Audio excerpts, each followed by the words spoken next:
দেখেন কুরআন কতটা বিজ্ঞানময়, আপনারা খেয়াল করে শুনেন। জুলকারনাইনের কাহিনী বলতে গিয়ে আল্লাহ চাইলে এতটুকুই বলতে পারতেন যে তিনি ইয়াজুজ আর মাজুজের জন্য একটা দেয়াল তৈরি করেছেন, তারপর সেখানে এদেরকে বন্দী করে দিয়েছেন। আপনারা বলেন তো আল্লাহ চাইলে এতটুকু বলে দিলেই পারতেন না? কিন্তু এভাবে বলেন নাই, বলেছেন কিভাবে কিভাবে এই দেয়ালকে নির্মাণ করা হয়েছে। এর ভেতরে একটা বিজ্ঞান লুকিয়ে আছে। কিছুক্ষণ আগে বলেছি প্রথমে দুই পাহাড়ের মধ্যবর্তী জায়গা লোহার পাত দিয়ে এই স্পেসটা পূরণ করা হয়েছে, তারপর গলিয়ে একটা দেয়াল, তার উপরে কি দেওয়া হয়েছে ভুলে গেছেন? এই ব্যাখ্যাটা বিস্তারিত কোরআনে কেন দেওয়া হয়েছে জানেন?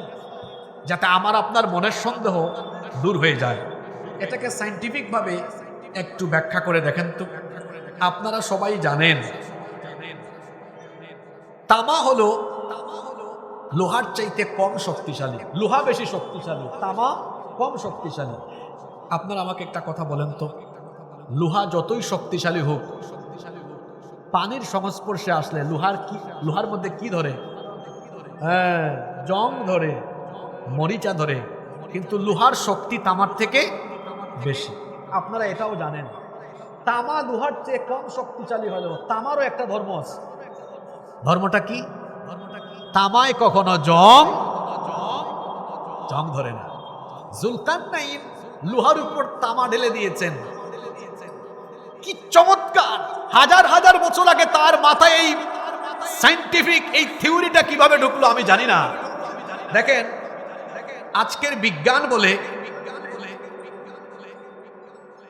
যখন তামা কোনো পরিবেশের মধ্যে থাকে তখন বাতাসের অক্সিজেনের সাথে কানেক্টেড হয়ে অক্সিডেশন পদ্ধতিতে তামার উপরে একটা গ্রিন প্রোটেক্টিভ লেয়ার তৈরি হয়, সবুজ একটা আবরণ বাংলায় বলি।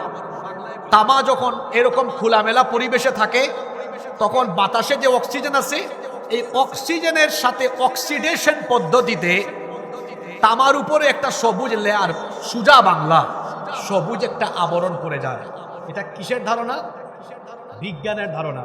তাহলে জুলকারনাইন যে লোহার পাতের উপরে তামা ঢেলে দিয়ে এই দেয়ালকে মজবুত করে দিয়েছেন, তো এটা তো পরিবেশের সাথে হাজার হাজার বছর ধরে থাকতে থাকতে এর উপরে গ্রিন প্রোটেক্টিভ লেয়ার, একটা সবুজ আবরণ হয়ে গিয়ে এটা তো প্রকৃতির যে রং সবুজ, সবুজের সাথে মিশে গিয়েছে। এটা আপনি খুঁজে বাইর করবেন কেমনে? তো কয়েক হাজার বছর হয়ে গিয়েছে। এটাকে আল্লাহ তাআলা এমন ভাবে গোপন রেখেছেন কারণ কিয়ামতের বড় বড় 10টা আলামত আছে। কিয়ামতের 10টা বড় বড় ঘটনা আছে। এই 10টা ঘটনা ঘটার সাথে সাথে কি হবে? কিয়ামত অনুষ্ঠিত হবে। এর মধ্যে একটা আলামত হলো কিয়ামতের আগে এই বন্দী থাকা দুই গোষ্ঠী ইয়াজুজ আর মাজুজ, তারা এই দেয়াল ভেদ করে পৃথিবীতে এসে তামাম দুনিয়াতে তারা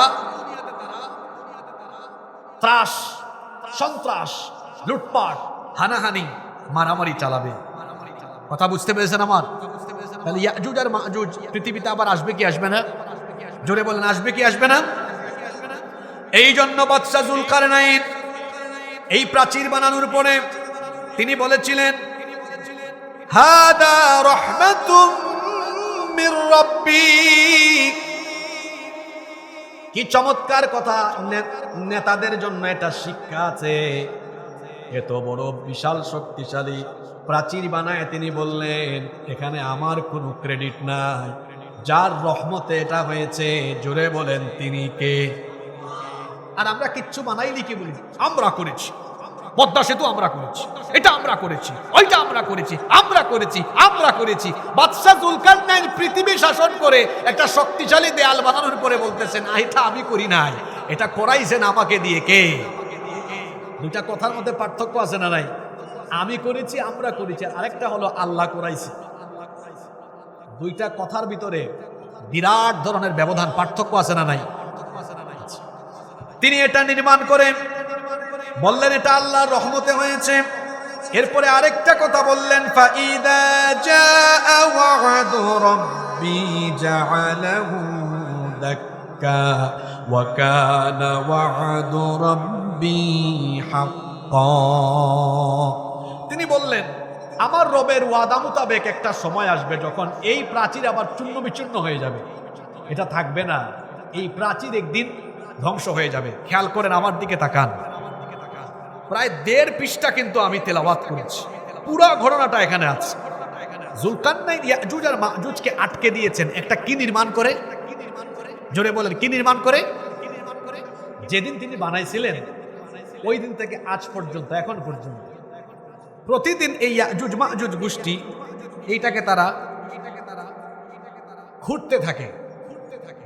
এই প্রাচীরকে ধ্বংস করে তারা বাইরে বের হয়ে আসতে চেষ্টা করে, কিন্তু সারাদিন সকাল থেকে নিয়ে তারা সন্ধ্যা পর্যন্ত কাজ করে একদম প্রাচীরটা ঘুরে ঘুরে শেষ পর্যায়ে আসে। অলসতা বশত এরা আলস্যবশত বলে থাকুক, বাকিটা আগামীকাল করব।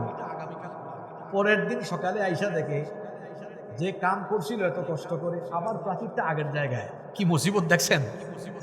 এইরকম বানানোর দিন থেকে আজ পর্যন্ত প্রতিদিন এটা তারা করে। সন্ধ্যাবেলা বলে থাক, বাকিটা আগামীকাল করব। কিন্তু ইনশাআল্লাহ বলে না, ইনশাআল্লাহ ঈসা আলাইহিস সালাম দুনিয়াতে আসবেন। একজন নবীর এখনো ইন্তেকাল হয় নাই। জোরে বলেন তো সেই নবীর নাম কি? ঈসা আলাইহিস সালাম, মরিয়ম পুত্র ঈসা আলাইহিস সালাম, ওনার এখনো ইন্তেকাল হয় নাই। তাকে আল্লাহ আসমানে উঠায় রেখেছেন।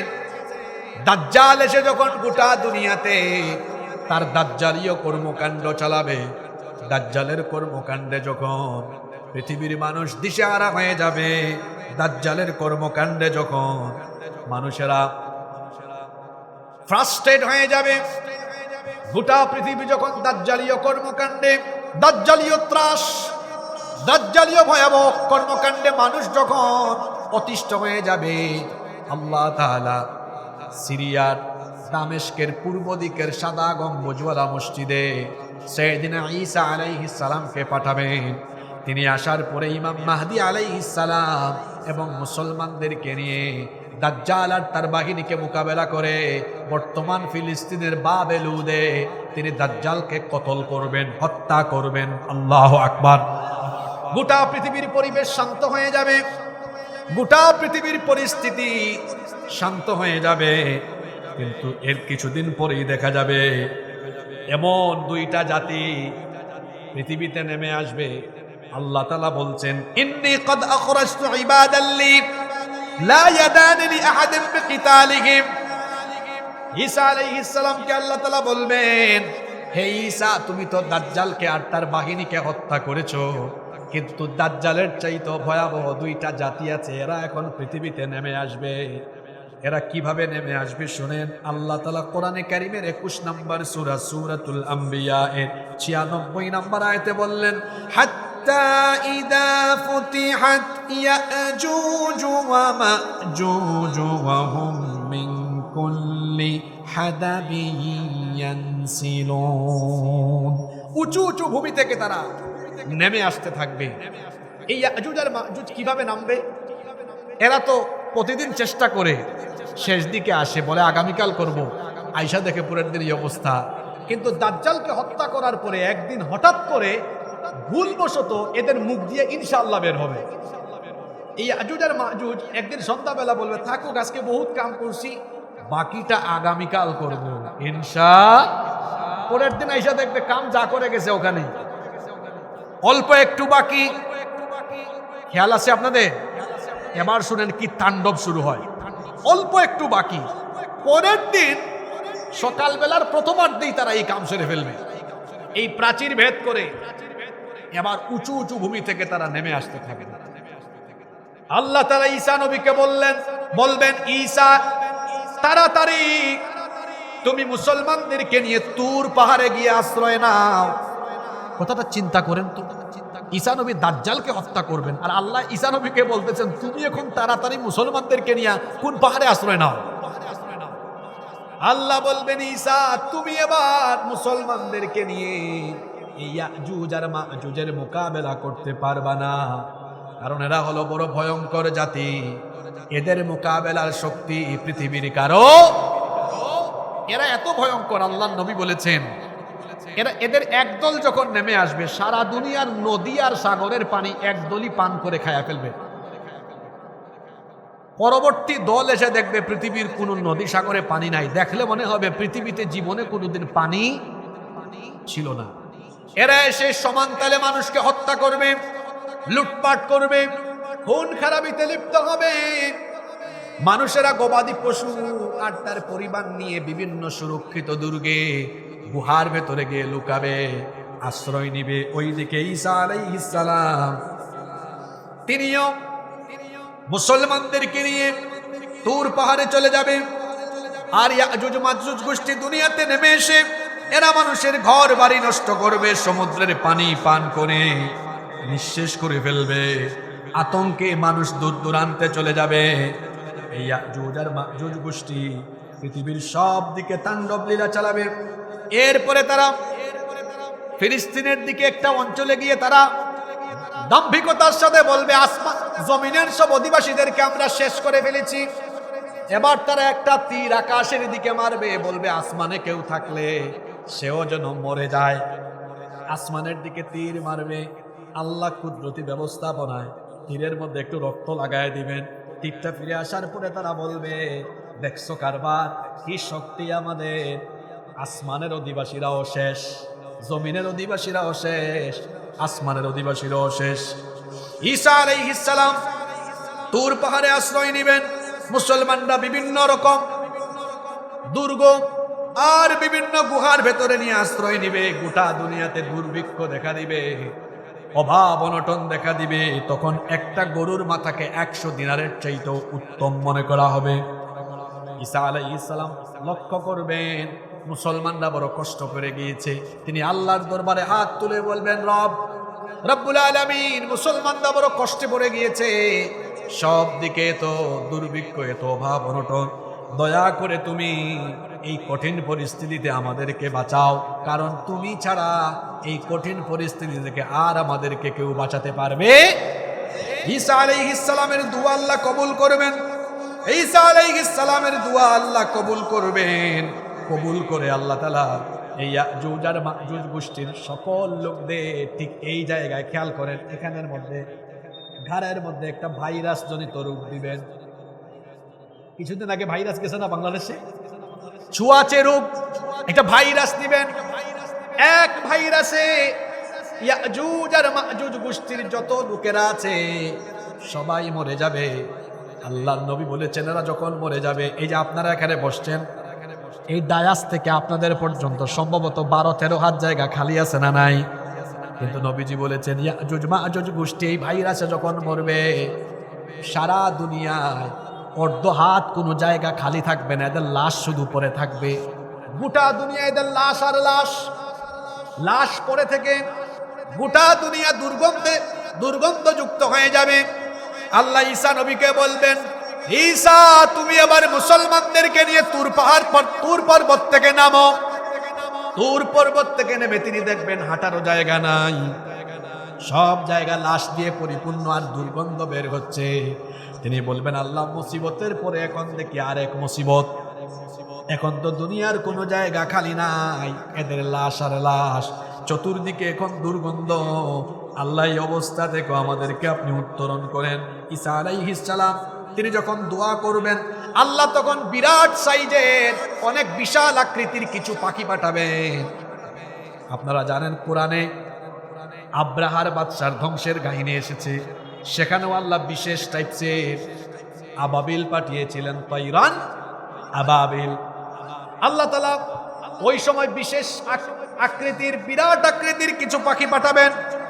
এই পাখিগুলোর ঘাড় হবে উটের ঘাড়ের মতো, এবং এরা থাকবে বিরাট বিরাট নখরওয়ালা, অনেক বড় বড় নখর থাকবে। এরা এসে তাদের নখর দিয়ে এই ইয়াজুজ মাজুজ গোষ্ঠীর পরে থাকা লাশগুলোকে উঠায়া, কেউ কেউ বলেছেন নিয়ে একটা অচেনা অজানা জায়গায় ফেলবে, কেউ কেউ বলেছেন সাগরের মধ্যে নিক্ষেপ করবে। এই বিশেষ পাখিগুলো অল্প মুহূর্তে সারা দুনিয়ায় পড়ে থাকা ইয়াজুজ মাজুজ গোষ্ঠীর লাশগুলোকে জমিন থেকে উঠায়া অন্য জায়গায় নিয়ে ফেলে দিবে। এরপরে আল্লাহর হুকুমে বৃষ্টি বর্ষিত হবে, এমন এক বৃষ্টি হবে সারা দুনিয়ায় একসাথে আল্লাহর রহমতের বৃষ্টি মুষলধারে বর্ষিত হতে থাকবে। আল্লাহু আকবার। সারা পৃথিবীতে একসাথে মুষলধারে বৃষ্টি হবে, যার ফলে গোটা ভূপৃষ্ঠ ধৌত হয়ে কাচের মতো পরিষ্কার হয়ে যাবে।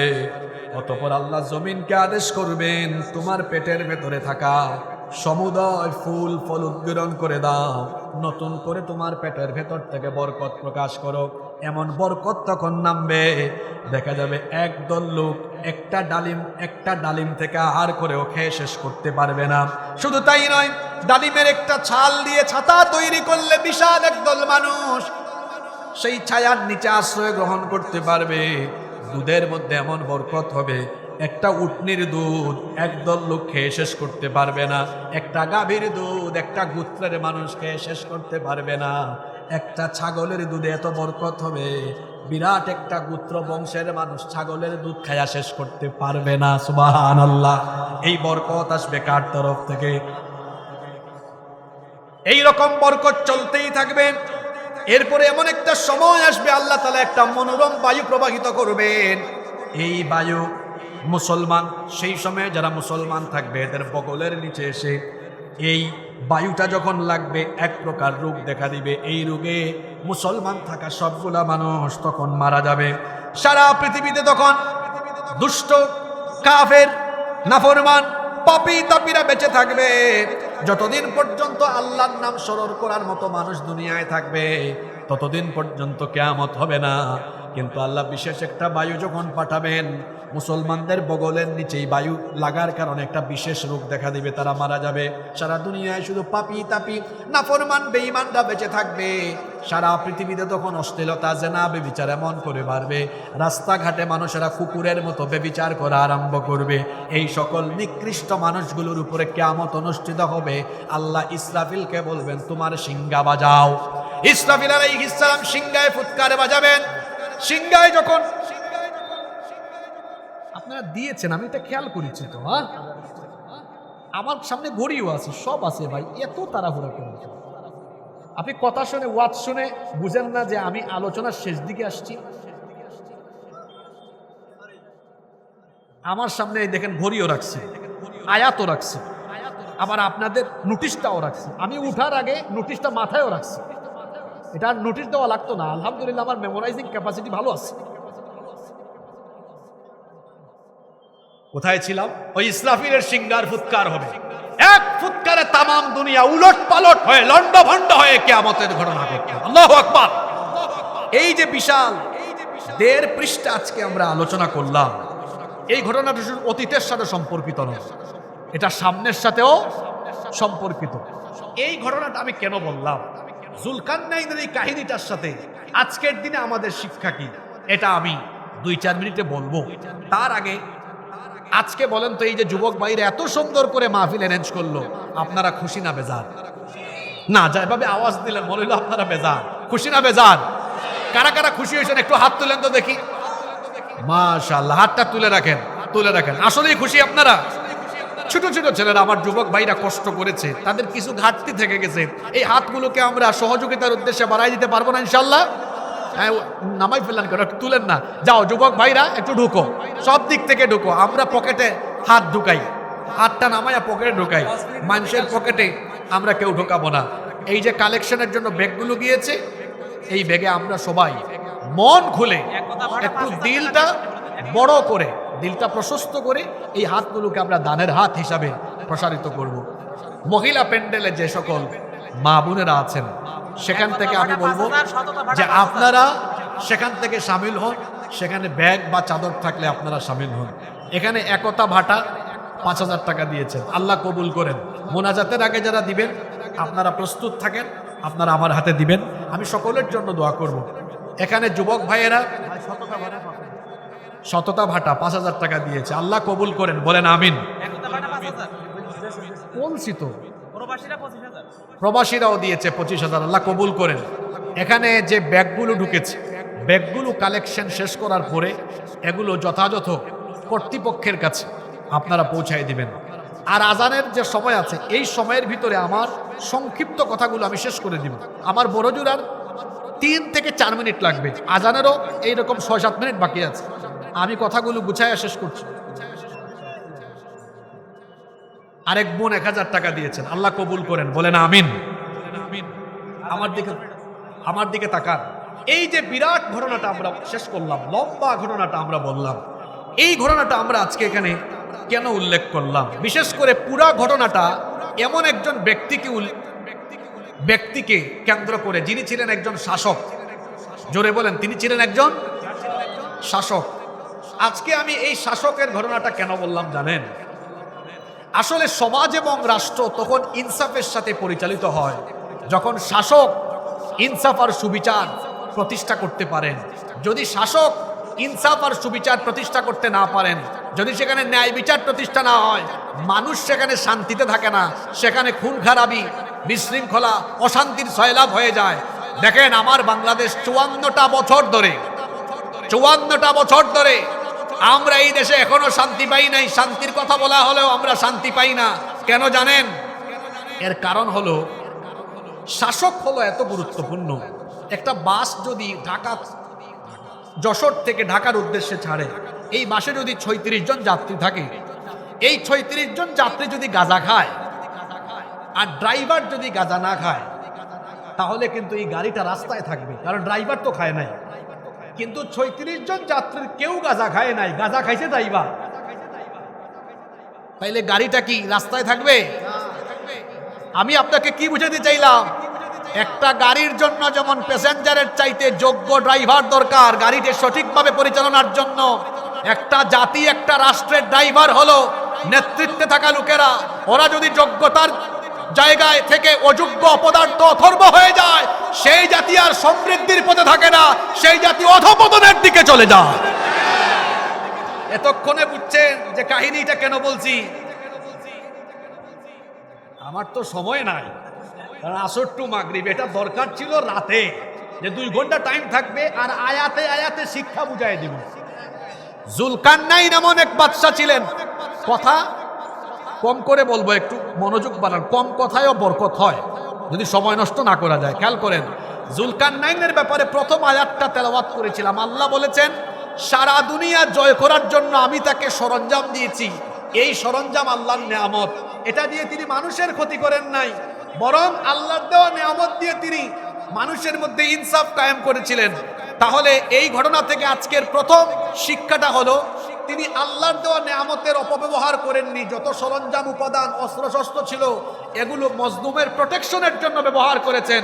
কিন্তু দেখবেন, যেই সকল শাসকরা শাসকের নামে শোষণ করে, এরা দেখা যায় জনগণকে নিরাপত্তা দেওয়ার সরঞ্জামগুলো, এগুলো আবার নিজেদের চেয়ার টিকিয়ে রাখার জন্য জনগণের ট্যাক্সের পয়সায় কিনা গুলি, বুলেট জনগণের বুকের ভিতরে ঢুকায় দিয়া চেয়ারে বসে থাকার জন্য পাগল হয়ে যায়। কিন্তু জুলকারনাইন এমন ছিলেন না। প্রথম আয়াতে বলা হয়েছে তিনি আল্লাহর দেওয়া সাজ সরঞ্জামের সদ্ব্যবহার করেছেন। তাহলে আমরা এখান থেকে শিক্ষা নিব, যারা আল্লাহর দেওয়া ক্ষমতার নেয়ামত পেয়ে অপব্যবহার করে মানুষের উপর জুলুম চালায়, এই রকম জুলুমবাদীদেরকে আমরা সমাজের নিচু থেকে উঁচু কোন জায়গায় ক্ষমতার চেয়ারে বসাবো না। এইটা হলো আজকের ঘটনা থেকে 1 নাম্বার শিক্ষা। কথা কি বোঝা যায়? আবার বলিয়েন না যে হুজুরটা ঠিকঠাকই ছিল, খুব সুন্দর সুর দিয়ে ওয়াজ করছে, শেষে এগুলা কি বলে গেল। আপনার কিচ্ছা ভালো লাগে, কিন্তু শিক্ষা দিতে আপনার ভালো লাগে না, তাই না? হ্যাঁ, এই গেল 1 নাম্বার কথা। 2 নাম্বার, জুলকারনাইন বাদশা, তিনি ছিলেন ন্যায়ের পথে অবিচল। তিনি কখনো অন্যায়কে প্রশ্রয় দেন নাই। একজন ন্যায়পরায়ণ বাদশা হবেন এমন যে তিনি কখনো অহংকার করবেন না, বিনয়ী হবেন, ন্যায়ের পথে অবিচল থাকবেন এবং ন্যায় প্রতিষ্ঠার ব্যাপারে তিনি আপোষহীন হবেন। আজকে যে কোনো সমাজ বা যে কোনো রাষ্ট্রের জন্য এটা বড় গুরুত্বপূর্ণ। যদি ন্যায় বিচার না থাকে, তাহলে মানুষ সেই সমাজে শান্তিতে বসবাস করতে পারে না। আপনার সমাজে দেখেন ন্যায় বিচার আজকে কোথায় গিয়েছে। একটা ছেলেকে 5 দিন আগে ঢাকায় গুলি করা হয়েছে।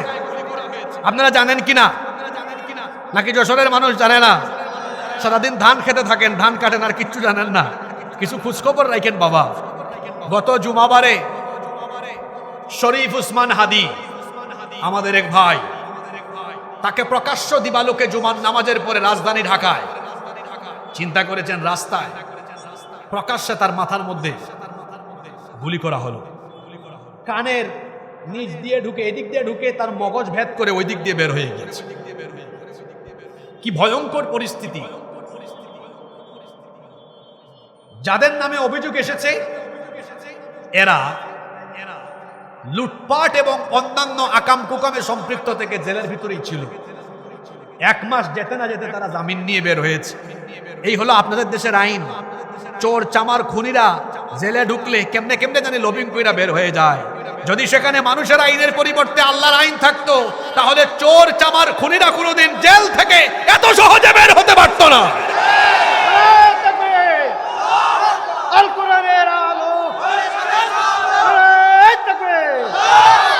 আজকে 5 দিন হয়েছে, 5 দিন হয়েছে। স্লোগান লাগবে না ভাই, কথাগুলা বুঝলেই হবে। আমি তো স্লোগান দেওয়ানোর জন্য কথাগুলা বলতেছি না, আপনাদেরকে বোঝানোর জন্য বলতেছি। 5 দিন হয়ে গেছে, দেখেন এখনো অপরাধীকে শনাক্ত করা হয় নাই। শুনতেছি এ নাকি পাশের দেশে চলে গিয়েছে। আমার কথা হচ্ছে, এ পাশের দেশে চলে যায়, বিজিবি কোথায় ছিল? আমার অথর্ব অযোগ্য অপদার্থ স্বরাষ্ট্র উপদেষ্টা বলেছে তাকে ধরাই দিতে পারলে 50 লক্ষ টাকা পুরস্কার দেওয়া হবে। তো আমরা জনগণ যদি অপরাধী ধরে দেই, তাহলে আইন শৃঙ্খলা বাহিনীর কামটা কি? এই দেশের DGFI, NSI, DB, CID, police, RAB, সীমান্তের পাহারাদার বিজিবি, এদের কাজটা তাহলে কি? অপরাধী প্রকাশ্যে খুন করে কিভাবে চলে গেল? এই জন্য এই বাহিনীগুলো, এনএসআই, ডিবি, গোয়েন্দা সংস্থা, ডিজিএফআই, সিআইডি, পুলিশ, র্যাব, বিজিবির প্রধানদেরকে ডেকে এনে অবশ্যই তাদেরকে জিজ্ঞাসাবাদ করা দরকার। এরা কেমনে চলে যায়? আর পাশের দেশ, আমি এই ভারতের দাদা বাবুদের ব্যাপারে বলি, তোমরা পুরো মজা নিতেছো। আমাদের দেশে আগুন লাগাবার অপরাধীদেরকে গডফাদারদেরকেও আশ্রয় দাও, অপরাধীদেরকেও আশ্রয় দাও। মজা বুঝবা কিছুদিন পরে এরা তোমাদের দেশকেও কিছুদিন পরে অশান্ত করে তুলবে। এনএসআই, ডিবি, গোয়েন্দা সংস্থা, এরা কি এখনো বুঝে না গুলি টাকারা করছে? এই ওসমান হাদির বক্তব্য শুনেন, তার অ্যাক্টিভিটিস গুলো দেখেন, তার প্রতিটা কথা দেশের পক্ষে আর ভারতীয় আগ্রাসনের বিপক্ষে। তাকে যারা গুলি করেছে তারা আর কেউ নয়, তারা ভারতীয় এজেন্ট এবং ভারতের 5টা গুলাম, ভারতীয় তাবেদার, ভারতীয় আগ্রাসন আধিপত্যবাদ যারা এদেশে প্রতিষ্ঠা করতে চায়, এদের সম্মিলিত পরিকল্পনার অংশ ছিল এইটা। আর ওরা গুলি করে মনে করতেছে যে সব ঠান্ডা করে দিবে। ব্যাককলের দল, গুলি, বুলেট, এগুলোর ভয় কারে দেখাও? আমরা তো সেই জাতি, আমরা গুলি আর বুলেটের সামনে সিনা টান করে দাঁড়িয়ে থেকে ইনসাফের ঝান্ডা হাতে নিয়ে সামনে অগ্রসর হয়েছে, আমাদেরকে কেউ থামাতে পারে নাই। সুতরাং এক হাদিকে গুলি করা হলেও এই দেশের প্রত্যেকটা যুবক আর তরুণ এক একটা হাদির প্রতিচ্ছবি।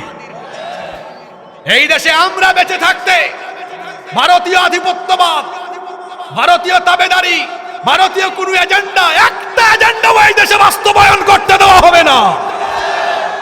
ভারতীয় গুলামদেরকে স্পষ্ট ভাষায় বলছি, তোমাদের গুলামি, তাবেদারি এই দেশে কোনোদিন চলবে এটা ভুলে স্বপ্নেও দেখো না, এটা ভুলে স্বপ্নেও দেখো না। প্রয়োজনে রক্তের নদী, রক্তের সাগর আমরা পাড়ি দিব, তারপরেও এই দেশে আর ভিনদেশী প্রভুদের কোনো এজেন্ডা আমরা বাস্তবায়ন করতে দিব না। হাদির জন্য দোয়া করছি। যদিও মেডিকেল সায়েন্স বলে এই পর্যায় থেকে খুব কম সংখ্যক মানুষ ব্যাক করে, কিন্তু আল্লাহ তুমি চাইলে তো সবই সম্ভব। তোমার কাছে আমরা দোয়া করছি, আমার দেশের স্বাধীনতা সার্বভৌমত্বের পক্ষে লড়াই করার জন্য উসমান হাদিকে আল্লাহ তুমি তার জীবনটা আমাদের জন্য ভিক্ষা দাও। কি সংকীর্ণ মনা দেখেন, একটু আমিন কইতে পারলো না। গত 5টা দিন হাদির জন্য আমার হৃদয় কেঁদেছে, মন কেঁদেছে, চোখের থেকে পানিও বের হয়েছে। প্রতিটা মাহফিলে, প্রতিদিন, প্রতিটা নামাজের পরে আমি তার জন্য দোয়া করেছি। মনে হয়েছে সেজন্য আমার ভাই, আসলেই তো ভাই, এক দেশে আমরা যারা বাস করি, দেশকে আমরা যারা ভালোবাসি সবাই আমাদের ভাই, ঠিক না বেঠিক? আল্লাহ দোয়া করছি মাগরিবের আগ মুহূর্তে, এটা দোয়া কবুলের সময়। আল্লাহ তুমি আমাদের ভাই হাদির জীবন আমাদের জন্য ভিক্ষা দাও, তুমি তাকে সুস্থ করে আমাদের মাঝে ফিরায় দাও। আমি এই জুলকারনাইনের ঘটনা থেকে দুইটা শিক্ষা বললাম। 3 নম্বর শিক্ষা হলো, তিনি এমন এক বাদশা ছিলেন যিনি মজলুমের পক্ষে দাঁড়াতেন। আপনারা জানেন 2 পাহাড়ের মাঝখানে একটা মজলুম জাতিকে তিনি সাহায্য করেছিলেন। ভালো শাসকের বৈশিষ্ট্য হলো সে সব সময় মজলুমের পক্ষে থাকে, জুলুমকে সে প্রশ্রয় দেয় না। জুলুমকে যে প্রশ্রয় দেয় সে শাসক নয়, সে শোষক। ভালো শাসক কখনো জুলুমকে প্রশ্রয় দেয় না। 4 নাম্বার, বাদশা জুলকারনাইন ছিলেন অত্যন্ত প্রজ্ঞাবান। দেখেন 2 পাহাড়ের মাঝখানে যখন প্রাচীর বানিয়েছিলেন, সুন্দর একটা পরিকল্পনার ভিত্তিতে প্রজ্ঞার আলোকে বানিয়েছিলেন। ওই যে বলছিলাম, আপনাদের মনে আছে কিনা, লোহার পাতের উপরে তামা ঢেলে দিয়েছিলেন, এমনি এমনি না। আমি বলেছিলাম যে আজকের বিজ্ঞানও বলে এটা অক্সিডেশন পদ্ধতিতে বাতাসের সাথে যখন থাকে, অক্সিডেশন পদ্ধতিতে তখন সবুজ একটা লেয়ার, প্রোটেক্টিভ লেয়ার হয়, যার কারণে এটা সবুজের সাথে কি হয়েছে, মিশে গিয়েছে। তিনি শুধু লোহা দিয়ে বানান নাই, বানাইলে এটা জং ধরতো, দুর্বল হয়ে যেত। এটা যেন শক্তিশালী হয়, এজন্য প্ল্যান ওয়াইজ প্রাজ্ঞতার সাথে এই কাজটা তিনি করেছেন। তাহলে বোঝা গেল যে সৎ শাসক যিনি হবেন তিনি পরিকল্পনার সাথে কাজ করবেন। আপনাদের দেশে তো পিছায় কেন জানেন? আপনাদের দেশে পরিকল্পনার সাথে কাজ করা হয় না। দেখেন না রাস্তাঘাট আপনাদের আধা ইঞ্চি 1 ইঞ্চি ঢালাই মারে, লেপে, এটা 6 মাস পরে চলে যায়। আমরা যে দেশের বাইরে সফর করি, কি কার্পেটিং, গাড়ি চললে বোঝাও যায় না। চোর চামারের দল পরিকল্পনা করে কোনো কাজ করে না, বরং কিভাবে জনগণের ট্যাক্সের পয়সা লুটে পুটে খেয়ে সম্পদের পাহাড় গড়বে, এটাই যেন চোরদের প্রধান দায়িত্ব হয়ে গিয়েছে। দেখছেন এক কাহিনীর ভিতরে কত শিক্ষা। ভালো শাসক পরিকল্পনা করে কাজ করে।